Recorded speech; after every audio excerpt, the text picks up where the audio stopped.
हरे कृष्णा कृष्ण कृष्ण हरे हरे, हरे राम हरे हरे। हरे कृष्णा। सभी भक्तों का स्वागत है आज के भागवत कथा में। तो हम लोग प्रभुपाद के लीलामृत में सुन रहे थे कि कैसे प्रभुपाद अपने कमरे में सभी भक्तों को बुला के जो है तकरीबन तकरीबन 1 डज़न उधर जो है लड़के जुड़ जाते थे और सबके लिए जो है प्रसाद सर्विंग होता था, चावल दाल सब्जी रोटी।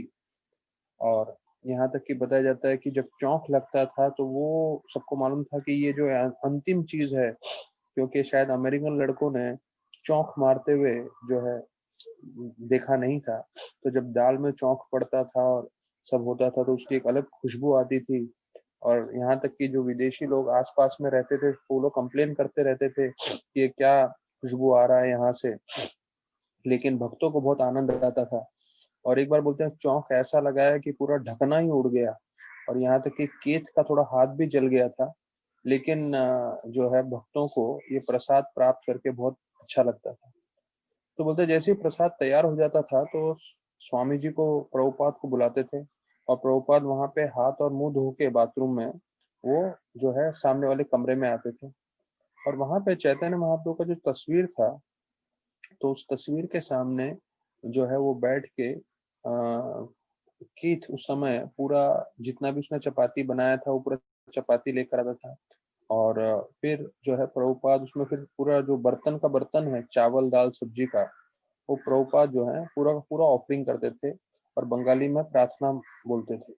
तो जितने भी दूसरे भक्तगण थे तो वो भी घुटनों के बल बैठ जाते थे और वो भी जो है सुनते रहते थे।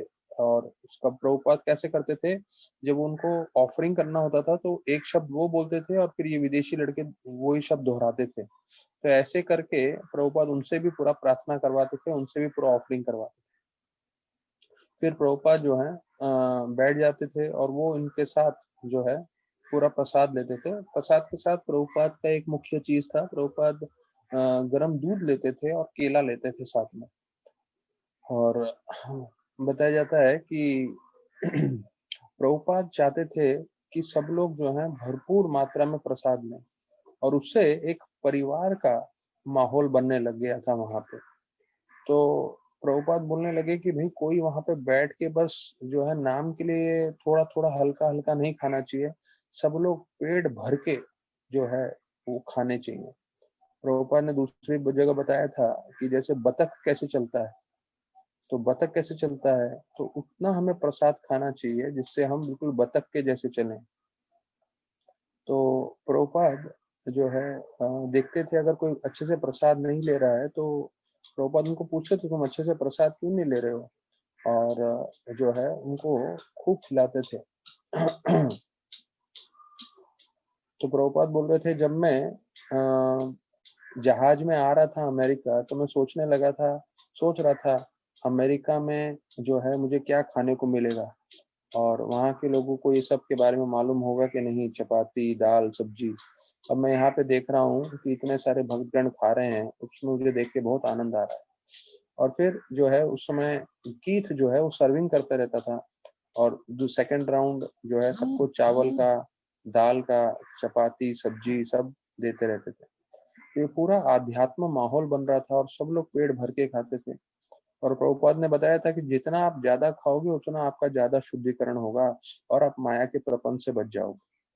लेकिन मुख्य चीज तो ये थी कि वो भोजन इतना स्वादिष्ट था और जो अमेरिकन खाना है उससे तो ज्यादा ही टेस्टी था, ऐसा वर्णन करते हैं। और बोलते हैं जैसे चैंटिंग जप करने में जितना आनंद आ रहा था वैसे ही ये प्रसाद में भी इतना ही आनंद आ रहा था। और ये प्रसाद खाने से हमें जो है एक अलग ही आध्यात्मिक उन्नति का अनुभव हो रहा था। तो कीथ और हावर्ड थे, वो लोग उन्होंने भारत में गए थे और उन्होंने जो है भारतीय भोजन खाया था। लेकिन प्रभुपाद के साथ जब वो भोजन कर रहे थे तो बोले इतना स्वादिष्ट जो है भोजन हमने पहले कभी नहीं किया। जबकि हम भारत में थे तब हमने दाल चावल सब्जी खाया था पर इतना स्वादिष्ट कभी नहीं। तो निश्चित रूप से प्रभुपाद ने सिखाया था और प्रभुपाद इतने प्रेम भाव से सब अर्पण कर रहे थे तो उसका स्वाद एक अलग ही स्तर पे चला गया था। फिर बोलते हैं जो स्टैनली की माता थी, उन्होंने प्रभुपाद को बोला था कि हाँ, अगर आप मेरे बेटे का ध्यान रखोगे तो मैं उसको आश्रम में रहने का इजाज़त दूँगी। और प्रभुपाद ने अवश्य बोला था। और जो है वो खाते-खाते जो है स्टैनली जो है एक साथ 10 चपाती खाने लग गया। और फिर प्रभुपाद ने उसको जो है रुकने के लिए कहा। प्रभुपाद ने कहा और नहीं खाने का तुम, 10 ही चपाती खाना। तो प्रभुपाद जो है स्टैनली को सिर्फ ना बोले थे, बाकी सब लोगों को बोलते थे खाओ, खाओ, खाओ, खाओ करके। तो अभी इसको क्यों ना बोले मैं आपको बताता हूँ। प्रभुपाद जब इस्कॉन पूरी तरह से स्थापना हो गया था, तो इंडिया में जो है लाइफ मेंबर्स का ये सिस्टम था कि अगर कोई लाइफ मेंबर बनेगा तो प्रभुपाद उनके घर पे भोजन करने जाएंगे अपने भक्तों के साथ। तो विदेशी भक्त भी थे, और विदेशी भक्तों को तो इंडिया का कल्चर मालूम नहीं है कि इंडिया में जब भोजन परोसते हैं तो कब ना बोलना है, कैसे ना बोलना है। और ना बोलने के बाद भी जो आपके जो आपको भोजन करा रहे हैं वो आपको फिर भी डालते रहेंगे, तो फिर वो कैसे उनको समझाना है वगैरह वगैरह। तो उसमें जो है वो पूरी और ऐसे सब सब्जियां और बहुत बढ़िया बढ़िया व्यंजन था। तो सब होने के बाद जब वापस से मंदिर में आ गए आश्रम में, ये शायद इंडिया की बात है, तो एक जो है भक्त जो है जोर से चिल्लाने लगा, मेरा पेट बहुत दुख रहा है। तो प्रभुपाद आके बोले कि पेट तो दुखेगा ही, तुमने 25 पूरियां जो खाई है। तो दूसरा भक्त देख के जोर जोर से हंसने लगा। तो प्रभुपाद बोले, ए तुम हंसो मत, तुमने भी 15 पूरियां खाई है। तो सब लोग एकदम चुप हो गए। और प्रभुपाद बोले, हमने हमने ये लाइफ मेंबरशिप बनाया है जिससे लोगों को प्रोत्साहन दे सकें कि वो भक्ति में आगे बढ़े। हम प्रसाद के लिए इसलिए जाते हैं कि वो जो है किसी न किसी तरह से कुछ सेवा कर सके। इसका मतलब ये नहीं कि हम लोग जो है बिल्कुल बिना कंट्रोल के उधर भोजन करें करके। तो यहाँ पे भी इसको मना किया था स्टैनली ने, 10 से ऊपर ज्यादा चपाती नहीं खाना। और फिर बताते हैं संडे के दिन प्रभुपाद जो है स्वयं फीस्ट बनाते थे, और उसमें विशेष अलग अलग आइटम प्रभुपाद स्वयं बनाते थे। संडे के दिन संडे फीस्ट जो है, जो अभी हम लोग यहाँ हर जगह मंदिरों में खाते हैं इस्कॉन के पूरे वर्ल्ड वाइड में, तो ये प्रभुपाद ने खुद ने जो है सबसे पहला जो सेंटर था वहां पे संडे फीस्ट सिस्टम चालू किया, जहाँ वो खुद बनाते थे। तो स्टीव जो है वो उसको याद आ रहा है कि प्रभुपाद जो है स्वयं जो है प्रसाद बनाते थे, और हम लोग सब जो है पंगत में बैठ जाते थे सामने। और प्रभुपाद स्वयं जो है बनाने के बाद वो जो है बर्तन लेके सर्विंग करते थे। अब देखिए 70 साल की उम्र में प्रभुपाद इन लड़कों को खुद बना के और खुद सर्व करते थे, और एक बार, दो बार, तीन बार। और उसमें भी बोलते हैं अलग अलग चीजें बनाते थे प्रभुपाद, खीर बनाते थे, कचौरी बनाते थे, और उसका स्वाद कितना बढ़िया रहता था सब लोग याद रखते थे। तो कहते हैं कई लोग जो है पूरा थाली भर के खाने के बाद भी हाँ, वो बोलते थे आप और खाइए और खाइए। तो एक बार वो प्रभुपाद स्टीव के पास आके बोले कि तुमको और कुछ खाना है क्या, क्या लोगे यार। तो फिर उसका मन में तो था स्वीट राइस खाने का, लेकिन उसने सीखा था पहले जहाँ पे वो थोड़ा बहुत अ, अ, आध्यात्म के बारे में जानने की कोशिश कर रहा था, तो उसमें था कि भाई जो तुमको सबसे अच्छा लगता है वो नहीं खाना चाहिए। तो इसलिए उसने सिर्फ बोला कि नहीं, मुझे स्वीट राइस नहीं, प्लेन राइस चाहिए। और प्रभुपाद ने वो प्लेन राइस भी बताया जाता है पूरा पीला रंग का था, और उसके अंदर पनीर था। तो बोलते हैं अरे इतना मजा आ गया मुझे वो खाकर। जो है सादा चावल भी जो है पीले रंग का था और उसमें भी पनीर था। तो हर भोजन का एक एक आइटम जो है इतना स्वादिष्ट था करके स्टीव याद कर रहा। तो फिर अभी यहाँ पे वर्णन आ रहा है कि प्रभुपाद के कई चीजों में संघर्ष भी हुए। ऐसा नहीं है कि ये सब लड़के आ गए और प्रचार एकदम बढ़ रहा था, लेकिन साथ साथ बहुत दिक्कत भी हो रहा था, तो उसके बारे में भी हम लोग चर्चा करेंगे। और बोलते हैं जब प्रभुपाद अकेले रहते थे समय में, तो वो भागवतम ट्रांसलेट करते रहते थे। और कोई एक दो मेहमान आ जाए तो उनसे बात करते रहते थे। लेकिन विशेष रूप से सोमवार, बुधवार और शुक्रवार, ये 3 दिन रहता था जब उनके कमरे में सब लोग आते थे, और कई जन पूरा दिन भर बात करते रहते थे शाम के समय में विशेष रूप से। और प्रभुपाद अभी अकेले नहीं थे, उनके साथ हमेशा ये जो है लड़के जुड़े रहते थे। तो फिर बोलते हैं कि अभी प्रभुपाद का क्या होने लगा, प्रभुपाद ने सबको सिखाया था कम से कम 2 बार स्नान करना है। तो जो लोग भी वहाँ प्रभुपाद के साथ रह रहे थे तकरीबन, तो वो लोग भी 2 बार स्नान कर रहे थे। तो जब प्रभुपाद को कभी स्नान करना होता था, तो बाथरूम फ्री नहीं होता था, तो उनको रुकना पड़ता था। लेकिन प्रभुपाद बोले ठीक है, लेकिन सब लोगों को जो उन्होंने ब्राह्मण के रूप से सिखाया था कि हमें 2 बार कम से कम स्नान करना चाहिए शुद्धिकरण के लिए, तो कई जो है लड़के वो भी कर रहे थे।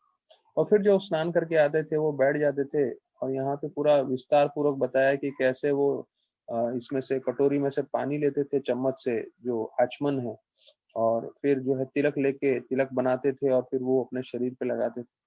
तो वो 12 जगह पे मंत्र को उच्चारण करते हुए लगाते थे। तो ये सब लड़कों के लिए एक विशेष चीज था, जो देख के वो बड़े आकर्षित हो जाते थे। और कभी-कभी वो कुछ प्रश्न भी पूछते थे तो प्रभुपाद जवाब देते थे। तो प्रभुपाद एक बार बोलने लगे, अरे मेरे गुरु महाराज तो तिलक लगाते थे बिना आईने के। तो मतलब बिना मिरर के वो ऐसी तिलक लगाते थे भक्ति साहन ठाकुर, ये प्रभुपाद बता रहे हैं इन लड़कों को। तो फिर वो एक भक्त, उसमें से एक लड़के ने पूछा, सीधा आता था क्या?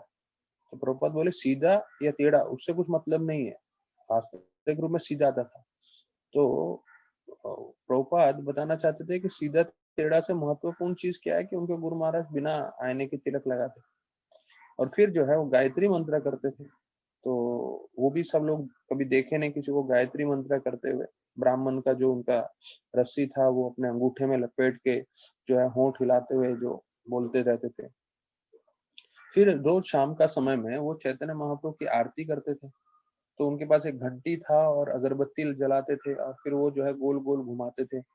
तो ये सब चीजें अमेरिकन लड़कों के लिए बहुत नया था, और वो विशेष रूप से प्रभुपाद जो है आरती करते हुए देखते हुए, प्रभुपाद को तिलक लगाते हुए देखते हुए सब बहुत आकर्षित होते थे, और सबको बहुत प्रेरणा मिलती थी। क्योंकि जो शुद्ध भक्त होते हैं, जो गुरु होते हैं, वो हर कार्य करते हैं वो इतना भक्ति भाव से करते हैं भगवान को प्रसन्न करते हुए कि सब लोग उससे आकर्षित हो जाते हैं। तो फिर जो है जब भी कथा करने का मौका मिलता था प्रभुपाद को, हफ्ते में 3 दिन, प्रभुपाद को लगता था ये मुझे एक और मौका मिला है कृष्ण भगवान की स्तुति करने का। तो ये मुझे बहुत अच्छा लगा। जब भी प्रभुपाद नीचे जा रहे होते थे तो प्रभुपाद का मन में क्या आता था कि कृष्ण भगवान का गुणगान करने का मुझे एक और मौका मिला है, मुझे अच्छे से करना चाहिए। तो वैसे ही हमें भी मौका मिला है एक और बार कृष्ण भगवान का गुणगान सुनने का और बोलने का, तो हमें उसमें जितना भी हो सके मौका लेना चाहिए। तो अभी जो है जैसे मैंने बताया कि कई लोग थे जो इतना प्रभुपाद के साथ, प्रभुपाद को बहुत मुश्किलों का भी थोड़ा सामना करना पड़ा। तो उसमें से एक डॉन करके लड़का था, जो हमने पहले भी चर्चा किया। वो कमरे में नीचे रहता था, लेकिन उसको फिलॉसफी में ज्यादा इंटरेस्ट नहीं था, हमेशा सिर्फ खाने के टाइम पे पहुंचता था, और कभी अपने एक आध दो दोस्तों को भी लेकर आता था, पर कोई भी आध्यात्म में ज्यादा रुचि नहीं दिखाते थे। प्रभुपाद फिर भी उनको जो है प्रसाद के लिए आने के लिए बोलते थे। लेकिन अभी डॉन का दूसरा गड़बड़ क्या चल रहा था कि वो जो है चरस गांजा फिर भी ले रहा था। तो प्रभुपाद ने उनको बोला था कि अगर आप चरस गांजा लोगे तो आप यहाँ रह नहीं सकते। और इतना ही नहीं, वो चरस गांजा तो लिए जा रहा था, और कई बार वो जो स्टोर फ्रंट है वहां पे उसकी गर्लफ्रेंड भी आ जाती थी, और गर्लफ्रेंड के साथ दिन भर वो बात करता हुआ मिलता था यहाँ पे एकदम। तो ये सब चीजें जो है लोगों को अच्छी नहीं लगने लगी। लेकिन जो है प्रभुपाद सोचने लगे कि कैसे इसको जो है ठीक किया जाए। जो बोलते हैं कभी उसने एक आध बार डोनेशन भी दिया था। तो फिर बताया जाता है ऐसे एक उसमें से एक नया जो भक्त था, वो एक दिन आया और उसने देखा कि डॉन के आसपास से ये चरस गांजे की खुशबू आ रही है। तो बोले, तुम यहाँ पे चरस गांजा पी रहे हो? प्रभुपाद ने मना किया है। तो फिर बोला, डॉन तुम सच बोलो, तुम चरस गांजा पी रहे थे कि नहीं? तो वो बोला, नहीं मैं नहीं पी रहा था। तो उसने बोला, तेरे जेब में देखता हूँ चरस गांजा है कि नहीं। और उसने हाथ डाला और जबरदस्ती निकालने की कोशिश की, और जो है दोनों में झगड़ा हो गया। हाँ, तो दोनों में झगड़ा हो गया। और फिर बोलते हैं कि ये तो उसने उसको जो है मार भी दिया। तो जो है झापड़ मार दिया डॉन ने उस नए भक्त को। तो अभी इतना सब हो गया तो ये सब प्रभुपाद के पास खबर पहुंच गई कि प्रभुपाद इसने ऐसा किया। अभी प्रभुपाद क्या करेंगे, अब उसको निकाल देंगे, कैसे करेंगे करके। तो प्रभुपाद ने बोला कि भाई क्योंकि वो चरस गांजा भी पी रहा है और उसने अभी जो है हाथ भी उठाया है दूसरे भक्त पे, तो अभी वो वहां पे नहीं रह सकता है, तो उसको जाके आप बोलिए कि उसको वहां से निकलना पड़ेगा, हमारे स्टोर फ्रंट में नहीं रह सकता। लेकिन वो जो है पहले ही निकल चुका था। अच्छा, अगले दिन वो वापस से प्रभुपाद जी का भागवतम जो क्लास था, हाँ, उसमें आ गया। तो वो जैसे ही दरवाजे पे आया तो प्रभुपाद जो है बहुत ध्यान रखना चाहते थे, क्योंकि इस्कॉन धीरे धीरे बढ़ रहा था और इस्कॉन एक छोटे बच्चे के समान था। और प्रभुपाद को ये सब चीजों का ध्यान रखना था कि भाई मैंने जब नियम बनाए हैं वो नियम अगर पालन नहीं होंगे तो दूसरे लोग भी इसको ध्यान पूर्वक नहीं लेंगे। तो प्रभुपाद ने रॉय को बुलाया और बोला उसको जाके पूछो कि अगर वो हमारा जो चरस गांजा है वो छोड़ देगा तो वो अंदर आ सकता है, और अगर उसको नहीं नहीं छोड़ा है या नहीं छोड़ना है तो उसको अंदर आने की आवश्यकता नहीं। तो बताया जाता है कि दरवाजे से ही वापस से डॉन चला गया, वो अंदर आया नहीं। तो देखिए प्रभुपाद को मतलब ऐसा नहीं कि सब बहुत अच्छे अच्छे लोग ही मिल रहे थे, ऐसे लोग भी मिल रहे थे जो चरस गांजा कर रहे थे, लड़कियों का संग कर रहे थे उसी स्टोर फ्रंट में, और उनको भी जो है बाहर भेजना पड़ा और उनके साथ भी प्रभुपाद को ऐसे व्यवहार करने पड़े। तो फिर प्रभुपाद ने जो है जपा के बारे में बताया और उनको बोला कि भाई आप लोग सब जो है दिन भर जप कर सकते हैं।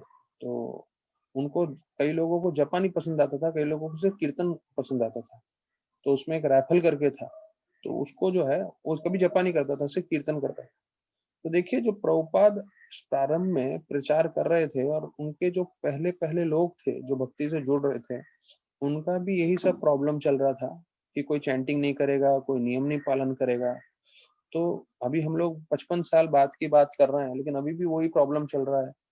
अभी मैंने तो बेस चलाया है तकरीबन तकरीबन 10 साल, और मुझे मालूम है उसमें कितने लड़के रहते थे जो सिर्फ प्रसाद के लिए आते थे, और उधर भी किसी को जप नहीं करना होता था, किसी को कथा में रुचि नहीं होती थी वगैरह वगैरह। तो ये सब जो है हर जगह आप प्रचार करेंगे तो ऐसे लोग आपको मिलेंगे ही, पर हमें ऐसे लोगों पे भी ध्यान रखना है जिनको रुचि है और जिनको इसके प्रति आकर्षण है, और फिर उनको हमें साथ में जो है प्रोत्साहन देना है।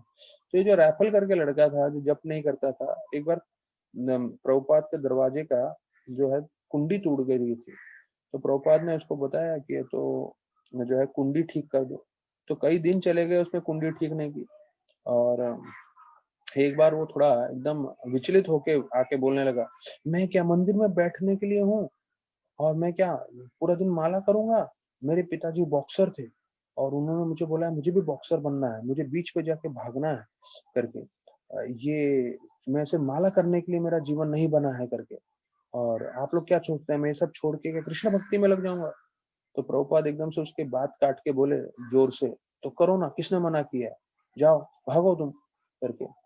तो इतना बोले, लेकिन वो राहुल गया नहीं, वहां पे वहीं पे बैठ गया। तो देखिए कैसे कैसे लोग अलग अलग तरीके के लोग आते थे और उनका कैसा दृष्टांत था। तो प्रभुपाद ऐसे सब लोगों के साथ व्यवहार करते थे, सब लोगों को मार्गदर्शन करते थे। देखिए अभी हम भागवतम प्रारंभ कर रहे हैं, तो भागवतम में हमने कल देखा कि कैसे पृथु महाराज के क्या क्या गुण हैं उसके बारे में हम लोग ने पूरा श्रवण किया। तो कल 18 श्लोक तक हमने चर्चा कर लिया था, और उसमें देखा कि कैसे वो सबके साथ समानता बनाए रखे हैं। देहिनाम आत्मा आत्मवत श्रेष्ठा सुहृद्रम नंदी वर्धना मुक्त संग प्रसंगो यम दंड पानीर असादसो असादसु। तो ये जो है 18वें श्लोक में था कि वो लोगों को दंडित करेंगे जो गलत कार्य करेंगे, और वो मुक्त संग प्रसंगोयम। देखिए ये मुक्त संग प्रसंगोयम प्रभुपाद ने भी जोर दिया है कि जो राजा है वो हमेशा मुक्त भक्तों के साथ, लिबरेटेड पर्सन के साथ या शुद्ध भक्तों के साथ हमेशा संग करेंगे। ये हमारे लिए भी बहुत आवश्यक है कि हम जो है ब्रह्मचारियों का भी लॉकडाउन है उसकी बात अलग है, पर हम कोशिश कर रहे हैं। आज ही हमारा जो है एक और डिवोटी के साथ बात हुआ है जिनका नाम है आनंद सिंधु प्रभु, अभिजीत आकुलचकर। ये बड़े हार्ट सर्जन हैं, बड़े फेमस हैं, और उनको मैंने रिक्वेस्ट किया इस आने वाले बुधवार को हमारे सत्संग में आके थोड़ा प्रवचन देने के लिए। तो दीक्षित भक्त भी है राधानाथ महाराज के और बहुत ही एक्सपर्ट हार्ट सर्जन है। बाईपास सर्जरी करने में, और उन्होंने बहुत alternate methods of bypass surgery कराए हैं हार्ट अटैक बचाने के लिए, या जो ब्लॉकेज होता है वो सब खोलने में। तो उसमें उन्होंने भक्तिनंद हॉस्पिटल में भी कई साल उन्होंने काम किया है। अभी उन्होंने अपना खुद का जो है क्लिनिक भी स्टार्ट किया है, उनको कई सारे अवार्ड्स भी मिले हैं, और उन्होंने कई बहुत सस्ते तरीके से जो है ब्लॉकेजेस खोलने के जो है अलग अलग तरीके बताए हैं, जो साइंटिस्ट, जो बाकी दूसरे मेडिकल डॉक्टर्स भी एक्सेप्ट करते हैं। तो इसलिए उनको काफ़ी अवार्ड्स मिले हैं और वो काफ़ी प्रसिद्ध हैं इस लाइन में। तो हम लोग को देखते हैं, क्योंकि क्या है, ये सब इतने बड़े सर्जन हैं, तो मुझे कोई गारंटी नहीं है कि वो बिल्कुल समय पे पाबंदी पे आ पाएँगे। पर आ गए तो अच्छी बात है, बुधवार को है तो उस दिन भी हमारा वीडियो ऑन रहेगा, जो भक्त वीडियो ऑन करके रखेंगे तो वीडियो ऑन करके देखते हैं तो अच्छा लगता है, क्योंकि क्या है, आप व्यक्तिगत सामने किसी को देख रहे हो और वो भी आपको देख सकते हैं। तो वीडियो बंद करके रखने में मतलब क्या होता है, एक तरह से आप इंडिकेशन दे रहे हो, क्योंकि अधिकांश समय तो हम लोग वीडियो बंद करके ही प्रवचन करते हैं, लेकिन जब कोई ऐसे हमारे गेस्ट स्पीकर आते हैं तो अच्छा लगता है कि उनको वो देखें कितने लोग प्रवचन सुन रहे हैं। तो अधिकांश लोग जब अपना स्क्रीन बंद करके प्रवचन सुनते हैं तो ऐसा लगता है कि भाई हमें अपने आप को दिखाना नहीं है, आपको जो बोलना है बोलिए, हम सुनते हैं। नहीं सुनने से तो काफी बेहतर है, लेकिन अगर आप स्क्रीन चालू रखेंगे अधिकांश वक्त तो और अच्छा रहेगा। तो यहाँ पे मुक्त संग प्रसंग, तो यहाँ पे प्रभुपाद ने जैसे बताया है कि हमें हमेशा भक्तों के संग में रहना है। तो जब मंदिर खुलेगा तो हमें साधुओं का संग भी करना चाहिए, ब्रह्मचारियों का संग भी करना चाहिए। क्यों? क्योंकि उन्होंने सब कुछ त्याग दिया है और पूरी तरह से दिन रात भक्ति में लगे हैं। तो अभी हमें जो है पूरी तरह से शुद्ध भक्त तो कम ही है, लेकिन ऐसे भी भक्त हैं जो हमसे काफी आगे प्रगतिशील हैं, जिन्होंने पूरा घर वर त्याग दिया है और 24 घंटा भगवान की सेवा में लगे हैं। तो ऐसे भक्तों का संग करना चाहिए। जितना हम ऐसे भक्तों का संग करेंगे उतना हमें भक्ति में प्रेरणा मिलेगा। देखिए, इस्कॉन में बहुत सारे आपको वैरायटी ऑफ डिवोटीज मिलेंगे। ऐसे डिवोटी भी मिलेंगे जो डिवोटी हैं पर शायद जपा भी नहीं करते होंगे, लेकिन फिर भी कंठी माला तिलक डाल के, हाँ, सबको दिखाने के लिए कि भाई हम भक्त में हैं। दूसरे लोग रहेंगे जो बिल्कुल हमेशा जो है गलतियां ढूंढते रहेंगे, या जो प्रॉब्लम है उसी के बारे में चर्चा करेंगे, या कहीं पे कुछ गड़बड़ हो गया है इस्कॉन उसके बारे में चर्चा करेंगे। ऐसे लोग भी आपको मिलेंगे जो पॉलिटिक्स का हमेशा बात करते रहते हैं, यहाँ ये हुआ, वहां वो हुआ, यहाँ ये गड़बड़ हुआ, यहाँ इसने पैसे का गबन किया। वो भी एक वैरायटी मिलेंगे।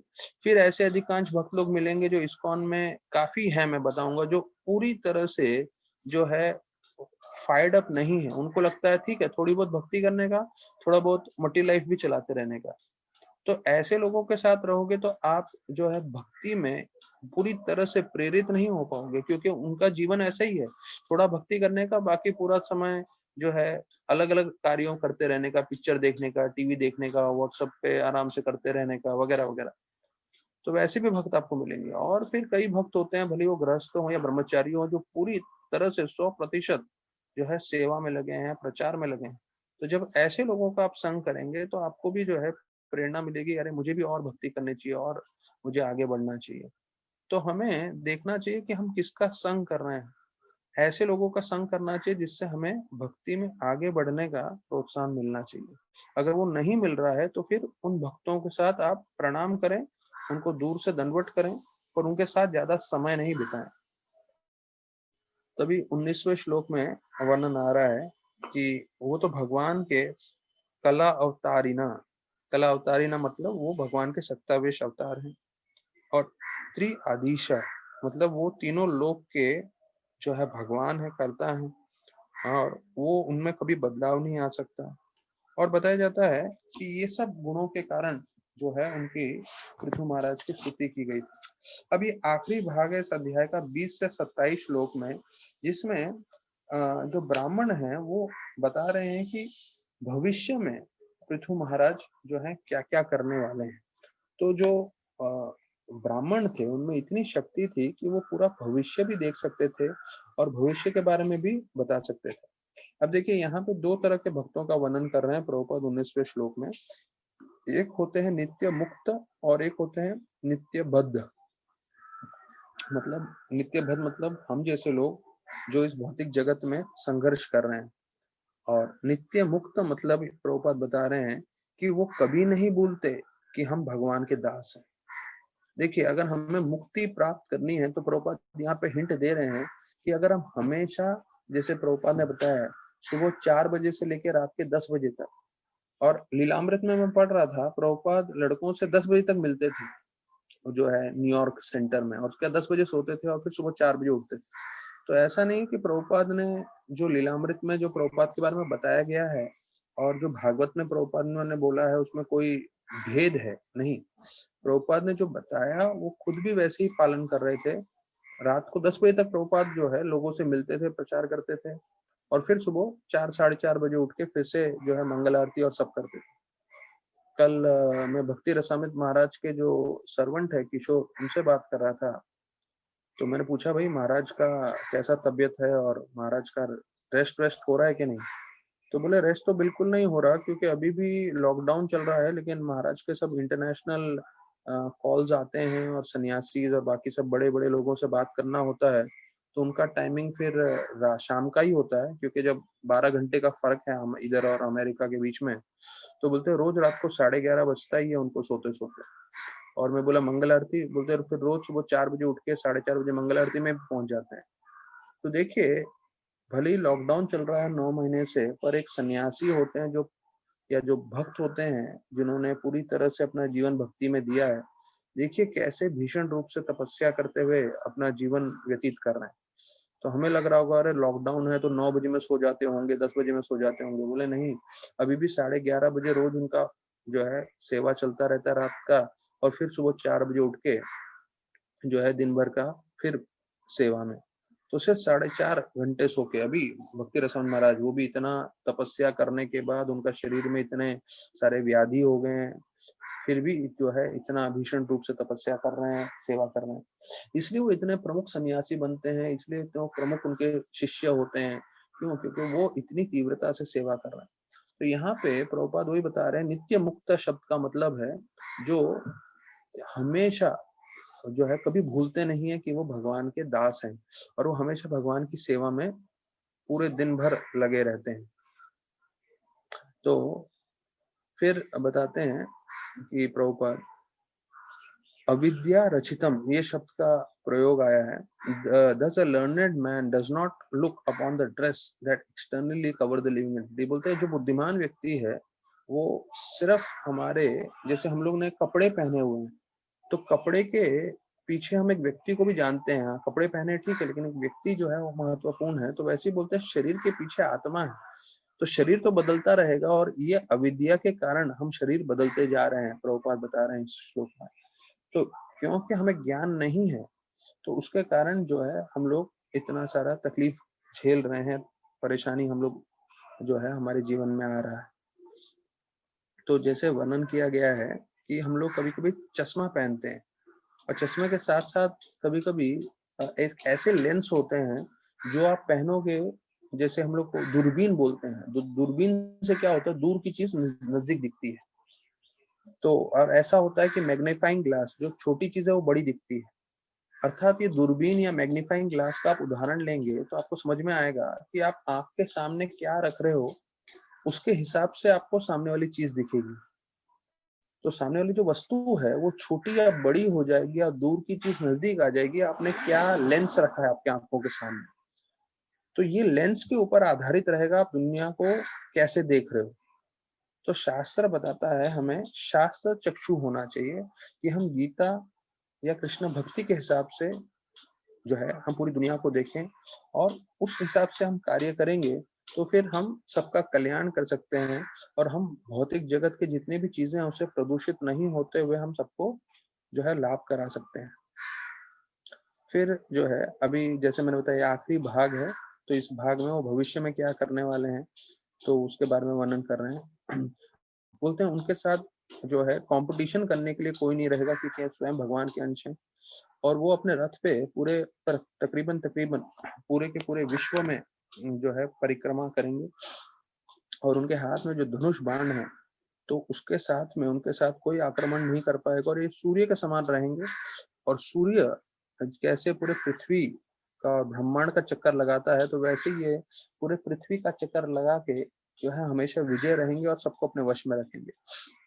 तो अर्कः शब्द का प्रयोग आया है। तो अर्क शब्द का जो है मतलब है कि ये सूर्य देव को अर्क बोलते हैं। इसलिए आप देखेंगे जगन्नाथपुरी के पास कोणार्क मंदिर है।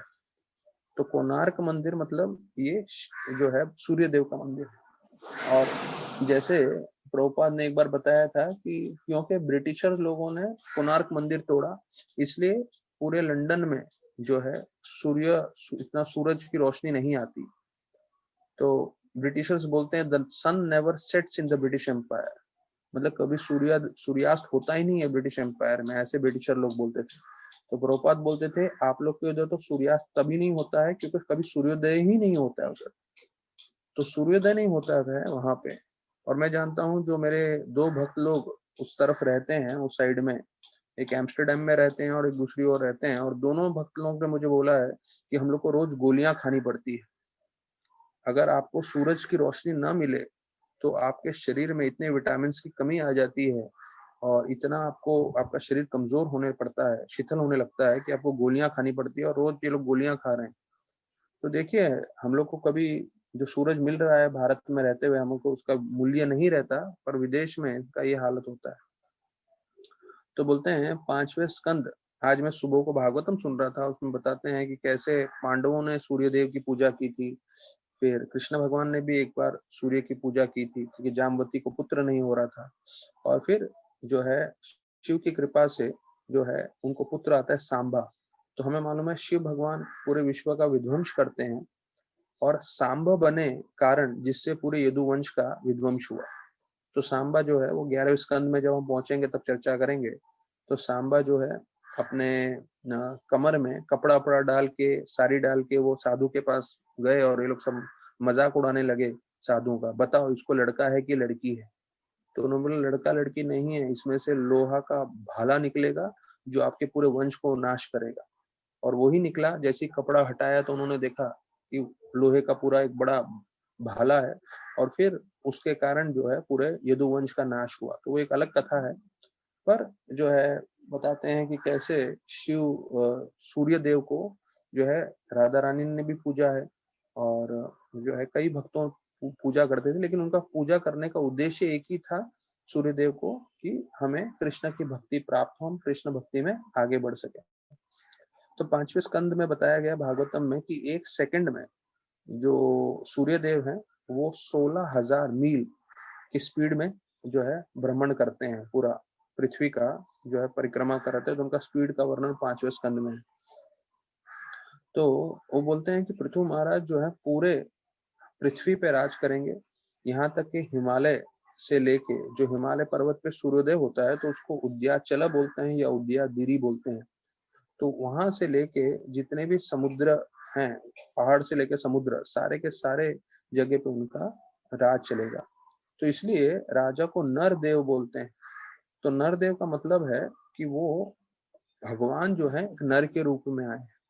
तो राजा जो होता है वो प्रतिनिधि होता है भगवान का, क्योंकि जैसे एक राजा का कर्तव्य होता है सबको भगवान के बारे में बताना और सबको उसके बारे में प्रोत्साहन देके भक्ति में आगे बढ़ाना। तो बोलते हैं यहाँ तक कि सनातन गोस्वामी जो है नवाब हुसैन शाह को नरदेव मानते थे। भले ही वो नवाब हुसैन मोहम्मद थे, मुसलमान थे, लेकिन फिर भी वो उनको इतना सम्मान देते थे क्योंकि जो भी राजा है, राजा मतलब वो भगवान का प्रतिनिधि है। तो इसलिए उनको सम्मान, उस पदवी को सम्मान देना अति आवश्यक है। तो फिर बोलते हैं कि जब वो पूरी दुनिया का चक्कर लगाएंगे तो सारे देवतागण भी आके उनको सम्मान देंगे और भेंट देंगे। और बोलते हैं कि वो स्वयं चक्र और गदा लेके घूम रहे हैं, जैसे वो भगवान कृष्ण घूमते हैं, विष्णु घूमते हैं वैसे। तो प्रभुपाद बोलते हैं आदि राजम तात्पर्य में कि असली राजा कौन है, स्वयं जो है नारायण या विष्णु आप बोल सकते हैं। तो वो असली राजा हैं, बाकी सब प्रजा है और हम सबको उनकी सेवा करनी है। और यही वेदों में भी बताया गया है, एको बहुनाम यो वदति कामा। तो ये कथा उपनिषद का श्लोक है, एको बहुना, कि वो ही एक पूर्ण पुरुषोत्तम भगवान है, हम सब उनके अंश हैं, और वो ही जो है सबका करता है और सबको संभाल रहे हैं। तो अभी ये भविष्य का बताने वाले हैं 22वें श्लोक से कि कैसे वो पूरे पृथ्वी जैसे कोई गैया में से दूध निकालता है, तो वैसे वो पूरे पृथ्वी में से जो जो अन्न चाहिए वो सब निकालेंगे। और वो फिर पृथ्वी में कई कई जगह है, जब बहुत ऊंचे जगह हैं जैसे पहाड़ होते हैं, तो पृथ्वी के सब जगहों को एक समान करना जरूरी है। तो बोलते हैं वो पूरे जो है कई कई ऊंचे जगह हैं तो उसको तोड़ देंगे, जैसे इंद्र भगवान अपने वज्र से जो है पहाड़ों को तोड़ते थे। तो कहते हैं वो वैसे पूरे पृथ्वी को एक इक्वल लेवल पे बोलते हैं ना, एक स्ट्रेट तरीके से वो बना देंगे। और यहाँ तक कि पृथ्वी में से जो जो अनाज चाहिए तो वो भी सबको प्राप्त कराएंगे। तो बोलते हैं दूसरा उनका स्तुति करते हुए बोलते हैं कि जब शेर होता है वो अपना पूंछ ऊपर करके जंगल में निकलता है, तो सारे दूसरे जानवर डर के मारे भाग जाते हैं। तो बोलते हैं उसी तरह से जो भी आसुरी प्रभावी लोग हैं वो सब छिप जाएंगे, डर जाएंगे जब देखेंगे पृथु महाराज को आते हुए। तो प्रभुपाद के तात्पर्य में बताते हैं कि राजा को शेर के समान बताया गया है, और आज भी क्षत्रिय राजाओं को सिंह बोलते हैं। तो सिंह मतलब शेर। तो बोलते हैं जब तक वो इतने शक्तिशाली नहीं होंगे तब तक एक चोर डकैत उनसे डरेंगे नहीं, और तब तक आप पूरे साम्राज्य में शांति नहीं बना सकते हैं। और प्रभुपाद तो एक जगह स्टेटमेंट ये भी मार देते हैं कि कोई स्त्री जो है वो बन जाए जो मुख्य हेड है, तो वो बहुत दुर्भाग्यशाली परिस्थिति है कि स्त्री कभी नहीं बनना चाहिए, पुरुष ही बनना चाहिए। जो प्राइम मिनिस्टर बोलते हैं या प्रेसिडेंट बोलते हैं, जो भी हाईएस्ट पोस्ट है वो पुरुष के पास होना चाहिए, स्त्री के पास नहीं होना चाहिए। फिर बोलते हैं आगे वाले श्लोक में कि ये 24वां श्लोक है कि वो यज्ञ करेंगे और उस 100 अश्वमेध यज्ञ करेंगे, और जो जो आखिरी अश्वमेध यज्ञ होगा तो उस जो है यज्ञ में इंद्र आके जो यज्ञ का घोड़ा है वो चुरा के लेके जाएंगे। तो देखिए सब भविष्य में होने वाला है। ब्राह्मणों की इतनी शक्ति थी कि वो पूरा जो है भविष्य में देख सकते थे और भविष्य में देख के वो सब चीज बता सकते थे। तो फिर बोलते हैं कि वो किंग पृथु सनत कुमार से मिलेंगे, और ये चतुर कुमार में से सबसे सबसे बड़े हैं, और उनसे वो आध्यात्मिक पूरी तरह से ज्ञान प्राप्त करेंगे और आध्यात्म में पूरी तरह से स्थिर हो जाएंगे। तो अभी प्रभुपाद जो है बड़ा उसके तात्पर्य में बहुत महत्वपूर्ण चीज बता रहे हैं हम सबके लिए कि हमें जब भी हम गुरु के शिक्षण का पालन करेंगे तब हम आध्यात्मिक रूप से आनंद प्राप्त कर सकते हैं, और हमारा जीवन संपूर्ण रूप से आनंदित हो सकता है। प्रभुपाद लिख रहे हैं ये 25वां श्लोक का दूसरे लाइन में, when a person is properly instructed by spiritual master and understands transcendental bliss he enjoys life। मतलब देखिए हम लोग सब खुशी की तलाश में हैं, और बार बार गीता में, भागवत के अलग अलग श्लोकों में ये चीज दोहराया जाता है कि हमें आनंद प्राप्त करना है। तो तरीका क्या है कि हमें वो गुरु के शिक्षण को पालन करना है। तो प्रभुपाद को पूछा गया कि गुरु की क्या इच्छा है। प्रभुपाद को पूछा गया एक गुरु, या कोई भी आप बोल सकते हैं प्रभुपाद के या प्रभुपाद के बाद जितने भी उनके साथ के शिष्य हैं जो भी गुरु बन चुके हैं, तो प्रभुपाद को एक प्रश्न पूछा गया गुरु की क्या इच्छा है। तो प्रभुपाद ने बताया हर प्रामाणिक गुरु का एक ही इच्छा होता है कि वो चाहेगा शिष्य जो है ज्यादा से ज्यादा कृष्ण भावनामृत हो सके। देखिए ये एक स्टेटमेंट में प्रभुपाद ने सरल जवाब दे दिया। एक गुरु की क्या इच्छा रहती है? गुरु की एक ही इच्छा रहती है कि जो शिष्य हैं वो ज्यादा से ज्यादा कृष्ण भावनामृत हो सके। हाँ? Guru wants you to become more and more Krishna conscious, that's all.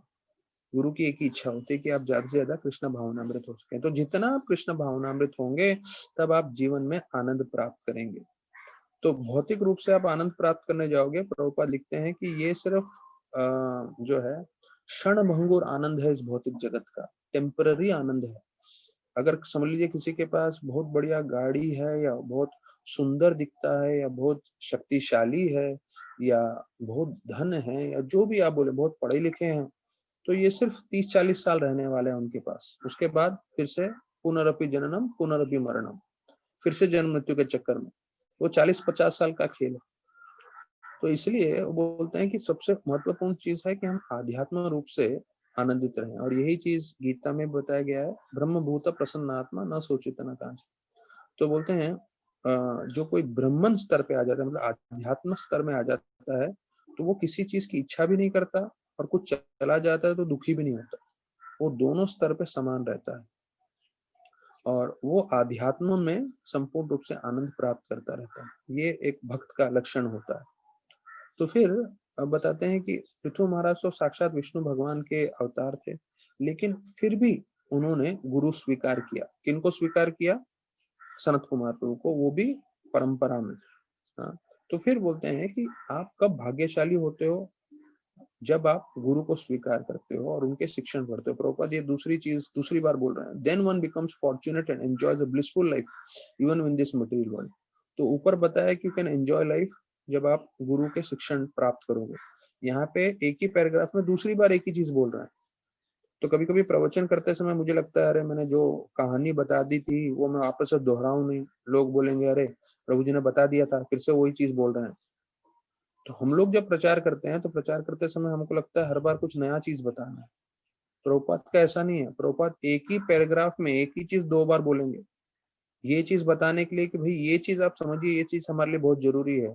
अगर भौतिक जगत में हमको आनंद प्राप्त करना है तो उसके लिए गुरु स्वीकार करके उनके शिक्षण को अपने जीवन में जो है पूरी तरह से पालन करना है, तो हम इस भौतिक जगत में रहते हुए भी आनंदित रह सकते हैं। तो यहाँ पे लिखा है he can enjoy blissful life even within this material world।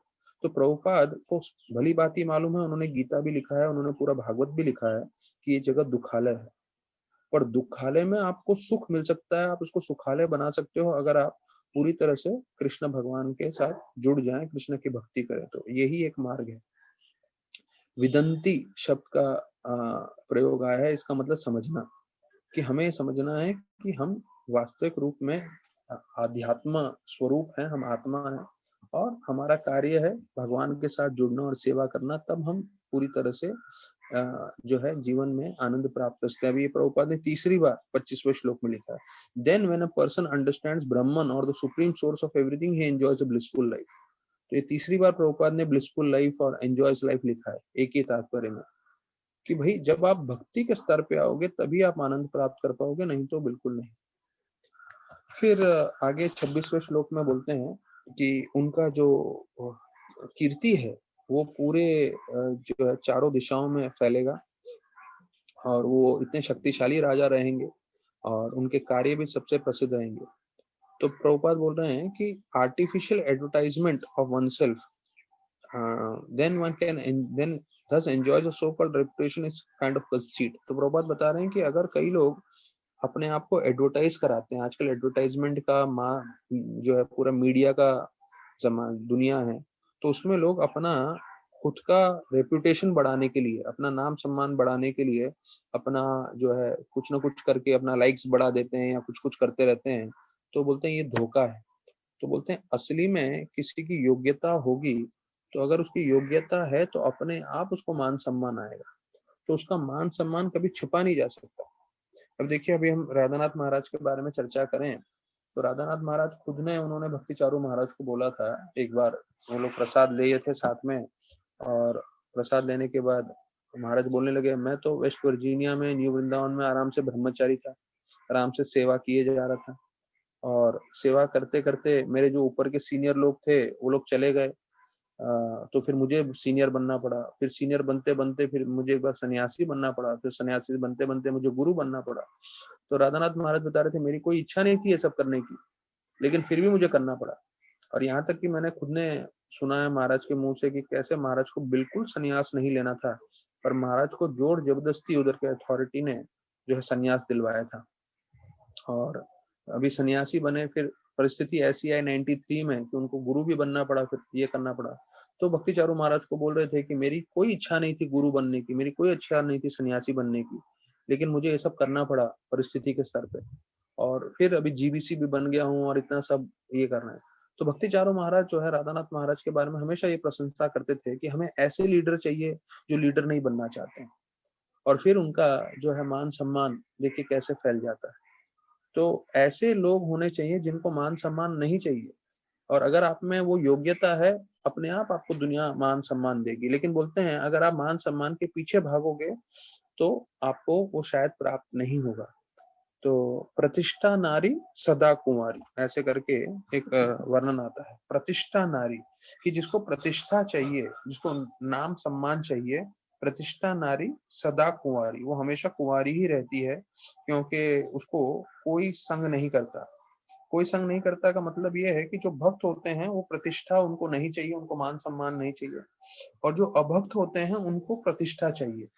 तो अभक्त प्रतिष्ठा नारी के पीछे भागते हैं तो नारी उनसे दूर भागती है, और ये जो प्रतिष्ठा नारी है किसके पीछे भागती है? भक्तों के पीछे भागती है। तो भक्त आगे आगे भागते हैं और प्रतिष्ठा नारी उनको पकड़ नहीं पाती। तो प्रतिष्ठा नारी सदा कुंवारी, वो हमेशा कुंवारी ही रहती है, क्योंकि अभक्त उसको चाहते हैं और नारी उसको, प्रतिष्ठा नारी उनके पास नहीं जाना चाहती, और वो भक्तों के पास जाना चाहती है और भक्त उनको प्रतिष्ठा नहीं चाहते, मान सम्मान नहीं चाहते। तो ऐसे बताते फिर 27वें श्लोक में बोलते हैं कि वो पूरी दुनिया पे राज करेंगे, और उनके कारण जितने भी प्रजा है उनको ये 3 तरह के ताप से वो मुक्त हो जाएंगे, और सुर और असुर जो दोनों हैं वो दोनों ही उनका गुणगान करेंगे।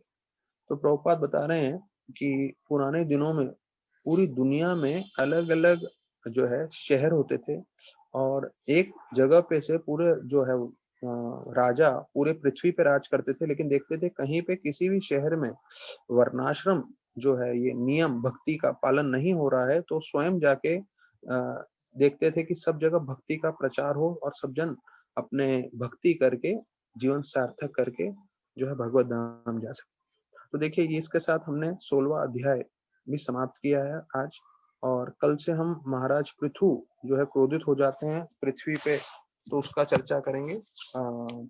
वो 17वां अध्याय है कल, तो कल उसको प्रारंभ करेंगे हम लोग। हम लोग एक भजन गाते हैं, आपने कभी भी इस्कॉन में सुना होगा, जय राधा माधव कुंज बिहारी, गोपी जन वल्लभ गिरिवर धारी, यशोदा नंदन ब्रज जन रंजन, जमुना तीर वनचार्य। तो प्रभुपाद ने इस भजन के बारे में बताया था कि ये जो भजन है इसमें आप पूरा का पूरा वृंदावन का मनन कर सकते हो। तो मैं अभी तक बता रहा हूँ, मैंने 25 साल में एक बार भी राधानाथ महाराज को आंख खुला रखते हुए देखा नहीं है ये भजन गाते हुए 25 सालों में। 25 साल हो गए हैं प्रभुपाद को, राधानाथ महाराज को मैंने जब भी देखा है, और आप लोग भी देख सकते हैं, जय राधा माधव गाते ही महाराज आंख बंद कर देते हैं। और प्रभुपाद बताते हैं कि इस एक भजन में पूरे वृंदावन का दर्शन है। और राधानाथ महाराज बता रहे थे, जब मैंने वृंदावन, अभी हम लोग जर्नी होम में वृंदावन में है, और वृंदावन से जब महाराज निकले बाहर, तो महाराज ने एक चीज निश्चित कर लिया था कि मैं रोज वृंदावन के बारे में स्मरण करूंगा। क्यों मैं वृंदावन के बारे में स्मरण करूंगा? क्योंकि मैं वृंदावन को कभी भूलना नहीं चाहता। तो वृंदावन को नहीं भूलना चाहता हूँ, तो उसके लिए मैं रोज स्मरण करूंगा। तो महाराज बोलते थे कि मैं सोने से पहले जो है इसका वृंदावन का हमेशा स्मरण करता था। और यहाँ तक कि महाराज जब भी जय राधा माधव भी गाते हैं तो राधा माधव गाते हुए पूरी तरह से वृंदावन का स्मरण करते हैं।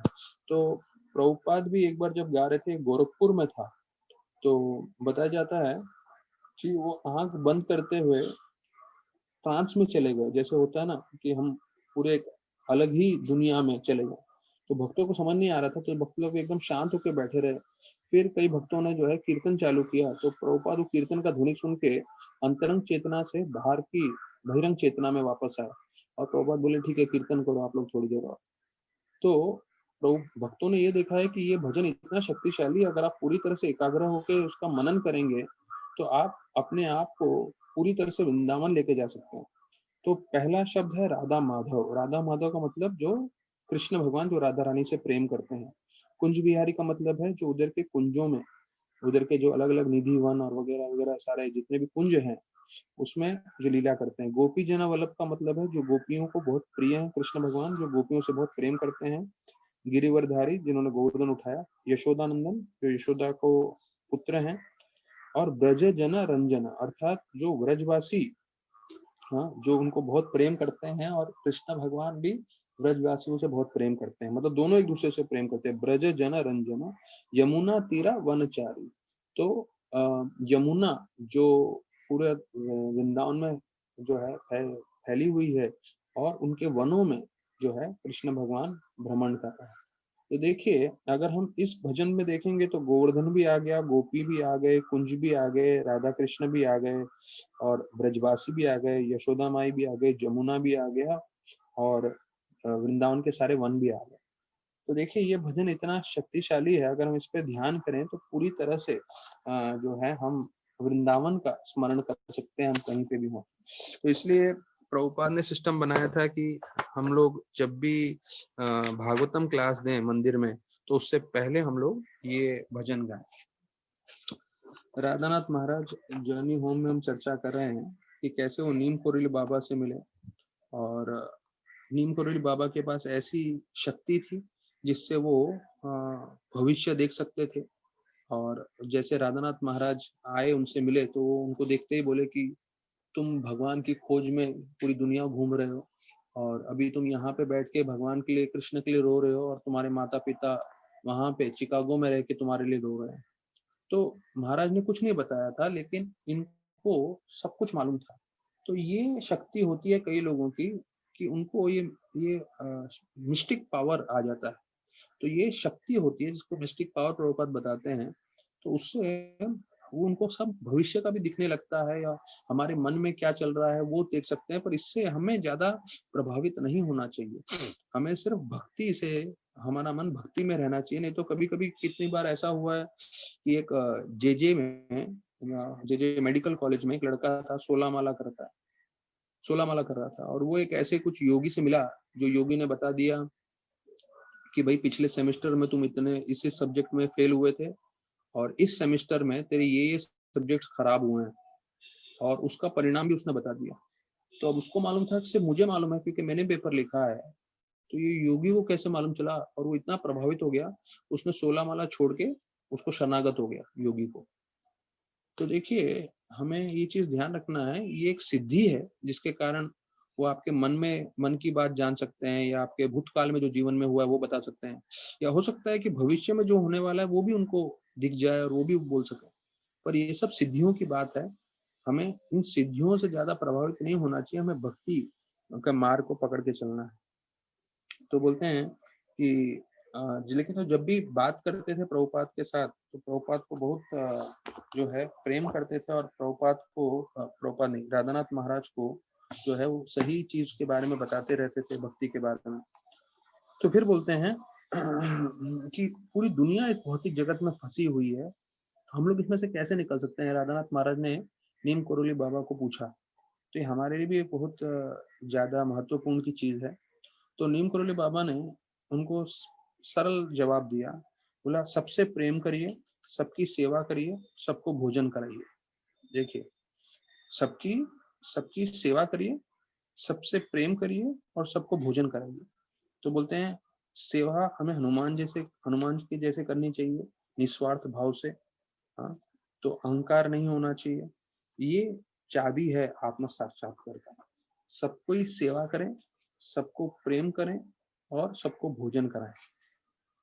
तो फिर ये पूछने लगे, भाई नीम करोली बाबा के बारे में कुछ बताइए, जो दूसरे भक्त थे, बाद में जब वो प्रसाद देने बैठे थे तब। तो वो बोलने लगे, हाँ मैं महाराज को जानता हूँ, नीम करोली बाबा को। ये तो सिद्ध पुरुष है। सिद्ध पुरुष मतलब उन्होंने पूरी सिद्धियां प्राप्त कर ली हैं, और इनको वर्तमान, भविष्य और भूतकाल सबके बारे में हमेशा मालूम चलता है। और उनको ये भी मालूम चलता है, वो उनका जो शिष्य था वो बोलने लगा कि मैं हर समय क्या कर रहा हूँ ये भी उनको ज्ञात रहता है करके। तो बोलते हैं कई बार हम लोग ने महाराज को एक ही समय में दो जगह पे भी देखा है। तो और बोलते हैं इसके बारे में बहुत लोगों को अनुभव है कि एक ही समय में नीम करोली बाबा दो जगह पे भी प्रकट हो जाते हैं, और वो कभी भी दिखते हैं, कभी वो अदृश्य हो जाते हैं। वो कभी हम पे चिल्लाते हैं, तो कभी हमारे स्तुति करते हैं, तो कभी वो जो है पहेली में बात करते हैं, कभी वो स्पष्ट आध्यात्म का सबसे अंतिम ज्ञान देते हैं, कभी वो किसी को वैरागी बनने के लिए कहेंगे, तो किसी को शादी करने के लिए बोलेंगे। लेकिन इन सब के पीछे उनका तत्व क्या रहता है कि हम सबको भगवान के नजदीक लेके जाए। जितना हम भगवान के नजदीक जाएंगे उतना हमारा कल्याण होगा, ये महाराज जी का उद्देश्य है। तो राधानाथ महाराज बताते हैं कि वो नीम करोली बाबा से मिलने के लिए रोज जाते थे, और वो 1 घंटा हनुमान जी का पाठ करते थे रामायण में से, और बोलते हैं वो कुछ प्रवचन जैसा नहीं देते थे, जस्ट जितने भी थोड़े भक्तगण आते थे उनको साथ में बैठ के वो बोलते थे। लेकिन महाराज बोल रहे हैं कि उनकी आंखों में से ऐसा आंसू आता था, इतना भक्ति भाव था, तो वो सुन के जो है मैं इतना प्रभावित हो जाता था, और कीर्तन भी गाते थे। और उनका जो है सरल जो है आध्यात्मिक ज्ञान था। तो वो बोलते थे हर एक जीव जो है भगवान का पुत्र है, तो हमें सबकी सेवा करनी चाहिए नम्रता से, सम्मान से और प्रेम से। फिर वो बोलते थे सिर्फ राम का नाम जप करो और बाकी सब चीज आप अपने जीवन में प्राप्त कर लोगे, और भगवान सिर्फ एक है। तो ऐसे करते हुए महाराज जो बता रहे हैं कि मैं उनके संग में था। और फिर हम लोग कल के प्रवचन में देखेंगे कि कैसे रामदास करके हार्वर्ड के एक शिष्य हैं और नीम करोली बाबा के, वो आके मिलते हैं और उनके साथ कैसे आदान प्रदान होता है, वो सब कल के प्रवचन में हम चर्चा करेंगे। अभी आखिरी के 5-10 मिनट हम वापस से गीता में हम लोग सुन लेते हैं। कल हमने गीता का दूसरे अध्याय का पूरा संक्षेप देख लिया था कि गीता के दूसरे अध्याय में 5 भाग है। पहला भाग है जहाँ अर्जुन युद्ध नहीं करने के एक आध कारण और बताते हैं, और फिर कृष्ण भगवान को वो गुरु मान लेते हैं। दूसरे भाग में हमने देखा आत्मा के बारे में वर्णन है, फिर सकाम कर्म योगा, चौथे भाग में निष्काम कर्म योगा, और 5वें भाग में जो शुद्ध भक्तों के क्या लक्षण है वो। तो वो हम एक एक श्लोकों के चर्चा भी करेंगे। तो पहले 10 श्लोकों में जो है अर्जुन अभी भी युद्ध नहीं करना चाहते हैं, तो उसका वर्णन आ रहा है। तो पहले श्लोक में संजय उवाच तम तथा कृपयाविष्टम् अश्रुपूर्णा कुलेक्षणं विसन्दन्तं इदं वाक्यम् उवाच मधुसूदन। तो ये पहला श्लोक आ रहा है जिसमें बोल रहे हैं कि अर्जुन जो है पूरे तरह से करुणा से भरे हुए, उनका मन जो है दुखी हो गया था, आंखों में आंसू आ गए थे। वो मधुसूदन को बोलने लगे, कृष्ण को, कि तो क्या बोले वो अभी आगे बता रहे हैं। तो प्रभुपाद तात्पर्य में बोल रहे हैं कि जो करुणा है वो आत्मा के लिए होना चाहिए। अगर आपका कंपैशन आत्मा के लिए नहीं है तो फिर वो कंपैशन का, करुणा का कोई मतलब नहीं है। तो यहाँ पे कृष्ण भगवान को मधुसूदन बोला है क्योंकि उन्होंने मधु राक्षस को मारा था। अभी अर्जुन चाहते थे कि कृष्ण जो है ये राक्षसी रूपी उनके मन में जो शंका आ रही है कि मैं भाई परिवार वालों के साथ युद्ध नहीं करूंगा, तो उसको भी मारें, उसको भी हटाएं। तो बोलते हैं जैसे आत्मा के लिए हमें करुणा होनी चाहिए, शरीर के लिए नहीं। और उदाहरण दे रहे हैं प्रभुपाद कि कोई आदमी डूब रहा हो तो आप जाके उसका कपड़ा बचा के लेकर आओ, आप बोलोगे देखो मैं उसका कमीज लेकर आ गया, उसका शर्ट बचा के लेकर आ गया, तो वो बुद्धिमान नहीं है, मूर्ख है। तो वैसे आप शरीर को बचा पाओगे नहीं। तो शरीर के लिए आप कितना ही कर लो, उसको भोजन दो, उसको दवाइयां दो, तो शरीर तो नश्वर होने ही वाला है। पर बुद्धिमान व्यक्ति वो है जो आत्मा के स्तर पे लोगों को ज्ञान देता है, मदद करता है। तो फिर बोलते हैं जो इस चीज को नहीं जानता वो शूद्र है और वो रोता रहता है बिना बात के, वन हु लेमेंट्स अननेसेसरली। तो आप देखेंगे कि कभी किसी का जो मृत्यु हो जाता है तो जितने भी अधिकांश परिवार वाले होते हैं, निश्चित रूप से रोना आता है, रोना आवश्यक भी है। लेकिन हमें समझना है कि हमें एक चीज का तत्व ज्ञान होना चाहिए कि भाई सबका ये अंतिम समय आने वाला है और आत्मा सब शरीर को छोड़ के जाने वाली है। तो उसमें रोने से अच्छा अगर हम आध्यात्मिक कार्य करें तो उस जीव के लिए भी अच्छा होता है। जैसे एक रिपोर्टर ने पूछा है कि अभिमन्यु की मृत्यु पे अर्जुन कैसे जो है ये प्रभावित हो गए थे। तो प्रभुपाद ने उसका जवाब दिया कि हाँ, प्रभावित हुए थे क्योंकि एक भक्त का हृदय बहुत कोमल होता है। उसका बेटा का मृत्यु हो गया था तो वो निश्चित रूप से दुखी होगा, रोएगा। लेकिन प्रभुपाद ने जवाब दिया उसने अपनी सेवा नहीं छोड़ी, उसने अपनी सेवा बनाए रखी। ऐसा नहीं कि उन्होंने युद्ध त्याग दिया, उन्होंने युद्ध किया और युद्ध करके जो है विजय भी प्राप्त किया। तो जो एक भक्त होता है, भक्त के जीवन में उतराव चढ़ाव आएगा, तो उतराव चढ़ाव से दुखी होगा, पर जो है वो जो भक्ति का मार्ग है वो नहीं छोड़ेगा। तो प्रभुपाद जो है पहले श्लोक के अंतिम लाइन में बताते हैं कि अगर हम बिना आसक्ति के कोई कार्य करें तो फिर हम जो है आत्मा के स्तर पे पहुंच सकते हैं। फिर दूसरा श्लोक आ रहा है श्री भगवान उवाच कुतस्त्वशमलमिदं विषमे समुपस्थितम् अनार्यदस्तम अस्वर्गम अकीर्ति कर्म अर्जुन। तो देखिए यहाँ पे भगवान बोल रहे हैं कहाँ से तुम में ये जो है गुण आ गए हैं अभी आप यहाँ पे करुणा की बात कर रहे हो रणभूमि में आके, और ऐसी सब चीजें बात कर रहे हो, तो ये सब शमलम, शमलम मतलब ये कचरे के समान है, ये यहाँ पे नहीं आने चाहिए। आपके मन में ये सब कैसे आ गए? और ये ऐसे लोगों के मन में आते हैं जो शास्त्रों को नहीं जानते, जो वैदिक वांग्मय को नहीं जानते। तो अनार्यम, अनार्य मतलब एक तो होता है आर्य और एक होता है अनार्य। तो बोलता है अभी अनार्य के व्यक्ति की जैसे बात कर रहे हो, जिसको वैदिक शास्त्रों का ज्ञान नहीं है, और ऐसा करने वाले व्यक्ति जो है स्वर्ग की भी प्राप्ति नहीं करते, अस्वर्गम, और उनका कीर्ति भी नाश हो जाता है, इसलिए बोलते हैं अकीर्ति। हाँ, कर्म, अकीर्ति कर्म अर्जुन। तो कीर्ति का मान मतलब है कि किसी का जो है मान सम्मान होना, और अकीर्ति मतलब उसका नाम बिगड़ना। तो बोलते हैं आप जिस तरह से कार्य कर रहे हो उससे आपका नाम बिगड़ेगा। तो उसमें प्रभुपाद जो है ब्रह्मन, परमात्मा, भगवान के बारे में पूरा बताते हैं। तो ये सब श्लोक हमने भागवतम में चर्चा कर चुके हैं, और फिर कैसे 6 ऐश्वर्य षडपूर्ण हैं वो बताया है। फिर ब्रह्म संहिता का श्लोक है, फिर भागवतम का फिर से श्लोक आ रहा है।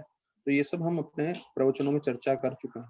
तो प्रभुपाद बताते हैं कि आर्यन मतलब जिसको who knows the value of life and have a civilization based on self realisation.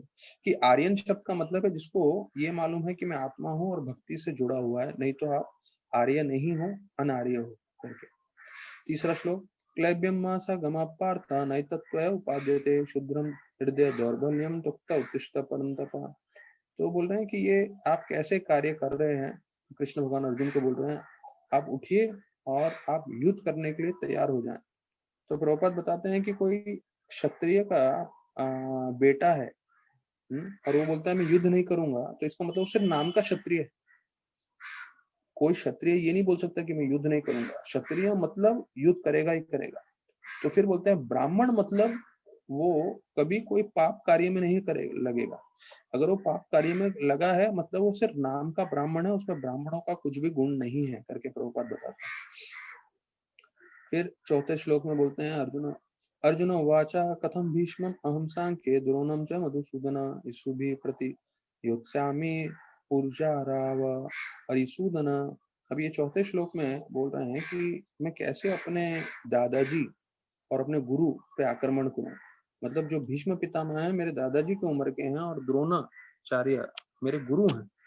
और बोलते हैं ऐसे जो हमारे दादाजी होते हैं और हमारे गुरु होते हैं, उनको उनके साथ वो उनको इतना सम्मान देना चाहिए, यहाँ तक कि अगर वो हम पे आक्रमण भी करें तो हमें उनके साथ आक्रमण का जवाब नहीं देना चाहिए, यहाँ तक कि गलत शब्दों का प्रयोग भी नहीं करना चाहिए उनके सामने।